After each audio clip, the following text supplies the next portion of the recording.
همون آدمانی که در جایهای جمعیتی گپ‌های بی‌معنی یعنی حقاره در جایهای جمعیتی توف میکنند، ناس میکشند و این چیزها مرا بسیار عصبانی میکند. عصبانی انسان در راه میرفته حاضرش ده یعنی آوازهای ماشینی که هستند بکار به معنی سیگنال میتین یک آدم به راحت میکنه، یک معنی سر آدم را میخراشد.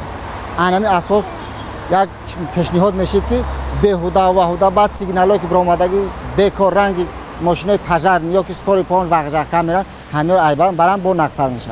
ناحقی آدمان من عصبانی میکنن برای اون که خیلی آدمایی هستن که صمیمی نیستن، میاین همین هر چیز میگن، در رود خوشروگم میزنن، خیلی رنگی دوست خودشون نشون میدن که میروند عیبشو دیگه کار میکنن، یگان تهمت میکنن. بسیار حالت‌های هست که آدم را عصبانی میکند.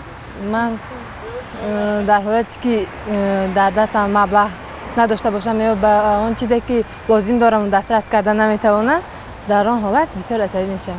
مرا در маршруткаҳо ҳангоми ба телефон баланд гап задани пассажирҳо, ҳангоми додани роҳгиро бо шофёрҳо ҷангу муноқиша мекунанд, маро асабонӣ мекунанд. маро асабонӣ мекунад дар ҷомеа бекор будани мардон. масалан падари худам ба муҳоҷирати меҳнатӣ барои як музди ночиз сафар мекунанд, дур шудан аз мо аз сабаби бекорӣ, ҳамин чиз маро бениҳоят асабонӣ мекунад. мара ҳамин дурогӯи духтаро бисёр асабонӣ мекунанд. барои чӣ? барои он ки зиндагии як одами дигара вайрон мекунанд, дар зиндагии дигар одамо дахолат мекунанд.